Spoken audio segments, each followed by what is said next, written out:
ha cambiado, ¿no?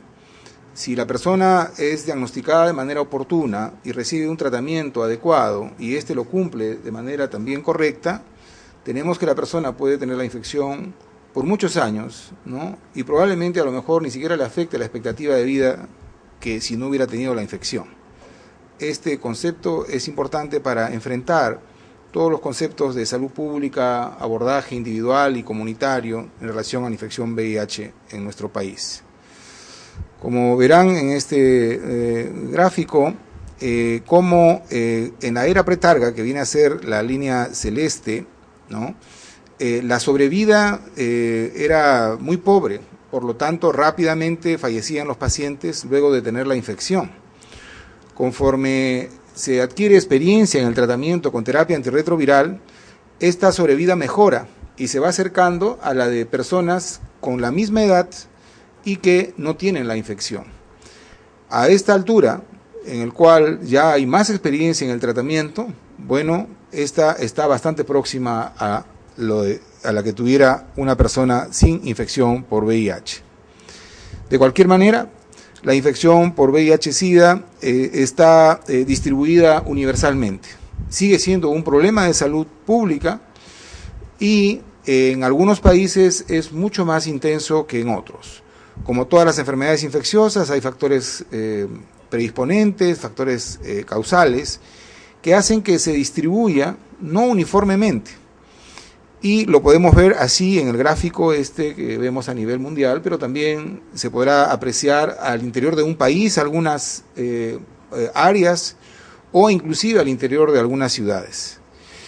Nuestro país es un país de baja a moderada incidencia, es una epidemia concentrada, como ha mencionado la doctora Rocío, y que nos hace seguir esforzándonos porque la epidemia quede en este tipo de nivel, ¿no? Mencionar que la infección por VIH-Sida afecta principalmente a los países con ingresos medios o bajos, ¿no? Y que afecta en una gran proporción, ¿no? También a niños menores de 15 años, ¿no? O sea, afecta realmente a todas las edades y en los adultos afecta en un 50% a las mujeres a nivel mundial, hecho que en este momento lo coloca como una enfermedad de transmisión sexual de la misma intensidad en cuanto a riesgos a hombre y mujer. Los factores causales a nivel mundial son diversos, ¿no? En algunos países o algunas áreas del mundo predomina la transmisión por vía endovenosa o por drogadicción endovenosa.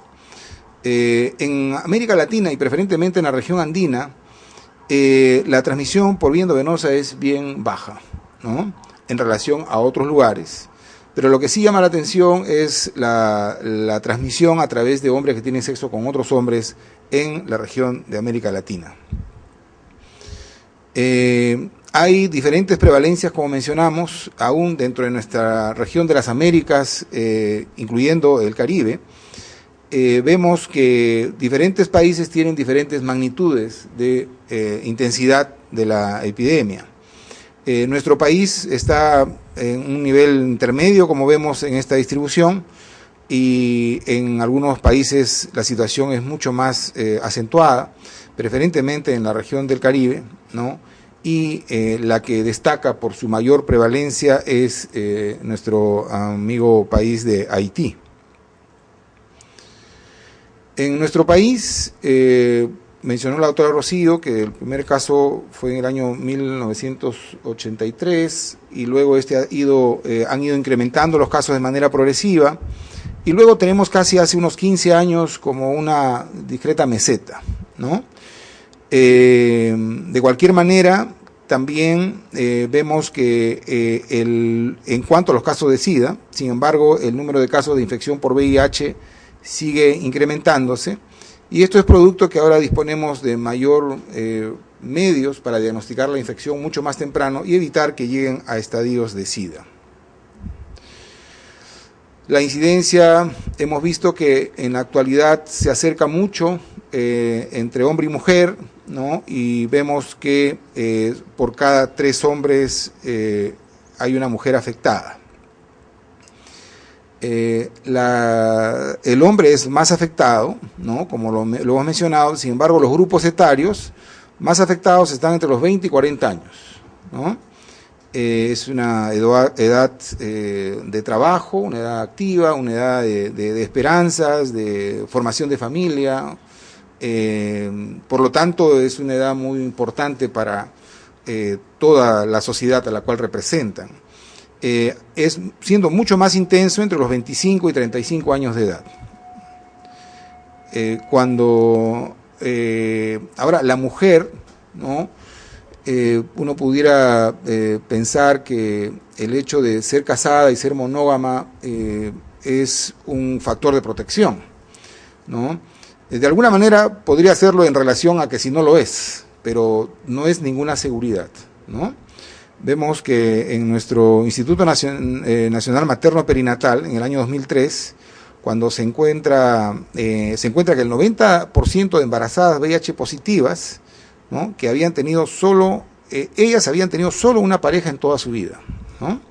Entonces adquirieron realmente la infección de su pareja a la cual eran fieles. Luego, en esta distribución podemos ver que en general, por cálculos estadísticos, que la infección, la media, ¿no? La mediana de infección por VIH está alrededor de los 20 años, ¿no? Lo que significa que en edad sexualmente muy temprana, o sea, en las primeras relaciones sexuales, es la exposición, ¿no? Y luego la mediana para el diagnóstico de SIDA lo están haciendo alrededor de los 30 años, ¿no? Más o menos 10 años después, ¿no? Lo que hace ver en qué momento debemos de generar nuestras estrategias de prevención y control, de educación, a fin de poder evitar la infección, ¿no? Bueno, ya fue mostrado. En nuestro país la transmisión es el 97% de los casos por vía sexual, ¿no? Vemos de que por vía parenteral es muy poca, es el 1%. Tuvimos cierta suerte, entre comillas, en que muy temprano se tomaron medidas de control en nuestro país en relación a los bancos de sangre, y tampoco hay una drogadicción endovenosa, por lo tanto esta es muy baja, es el 1%.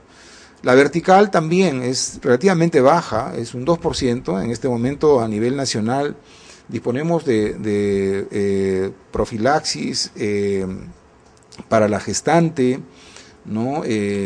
Tanto también pruebas de screening en el momento del parto, para ofertar terapia antirretroviral preventiva en el caso de que la persona sea infección por VIH.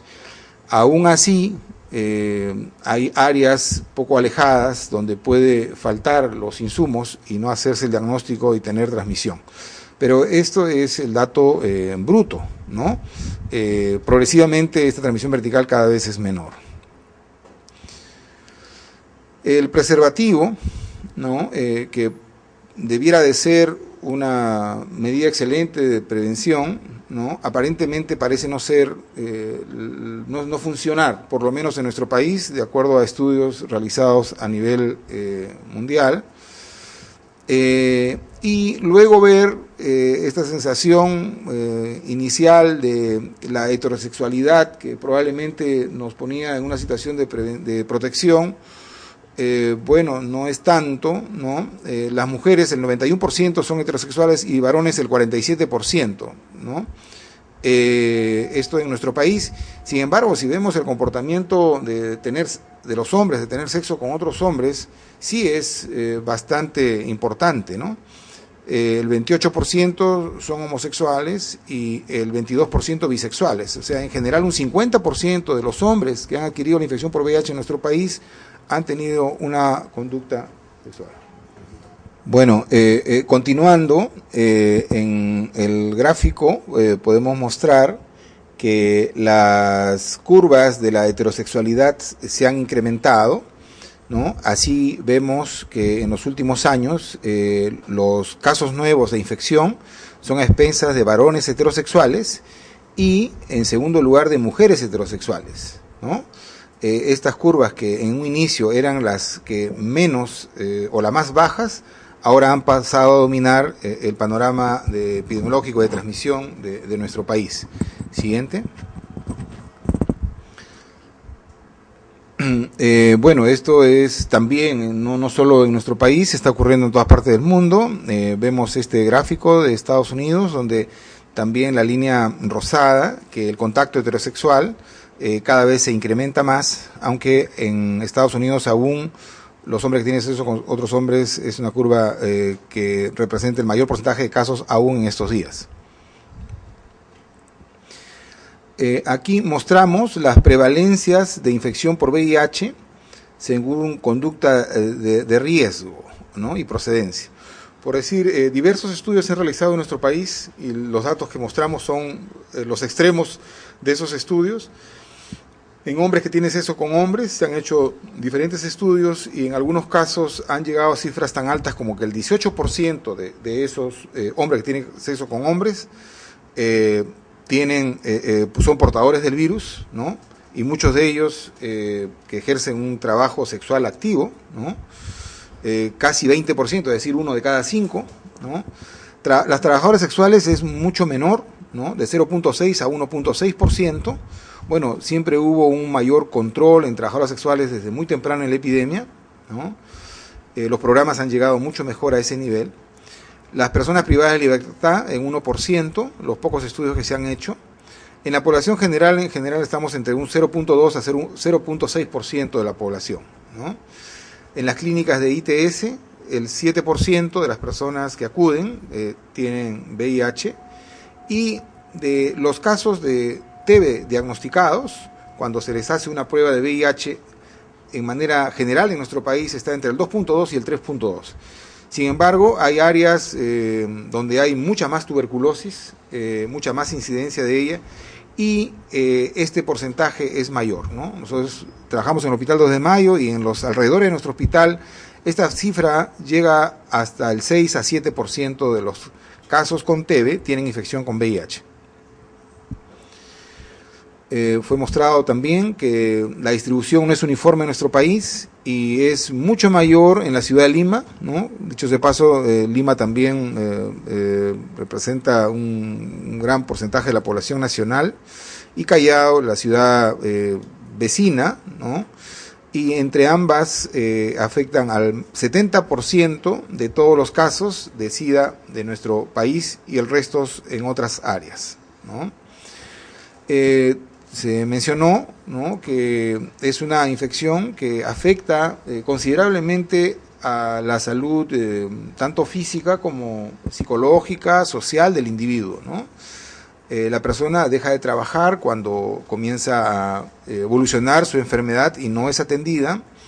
Esto ocasiona gastos que deterioran la economía familiar, estigmatización, maltrato, ¿no?, y abandono a veces por sus familiares, ¿no? Situaciones que cada vez son menores en relación a los primeros años de la epidemia, ¿no? Esto ha pasado en todas partes, pero aún ocurre y tenemos que estar prestos a dar el apoyo correspondiente.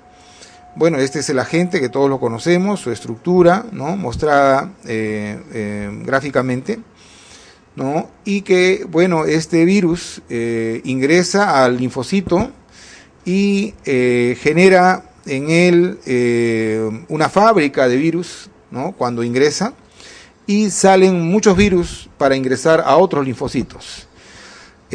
Como consecuencia de esto, este virus ahora entra en una apoptosis, comienza a morir más tempranamente de lo que debiera ser, y al disminuir el número de virus progresivamente la persona entra en inmunodeficiencia, ¿no? Bueno, el gráfico no sé si ayuda, pero en general, si vemos la línea azul, que es el número de células CD4, luego de la infección hay una pequeña caída, pero luego se mantiene estable, y al final, de cualquier manera, cae esa línea del linfocito CD4, es decir, las defensas son derrumbadas, y se entra al periodo de síntomas o estadio SIDA, ¿no? Sin embargo, este estadio SIDA no es el único momento sintomático. Pudiera ser que en la infección aguda también se presenten síntomas y que inclusive pueden ocasionar la muerte.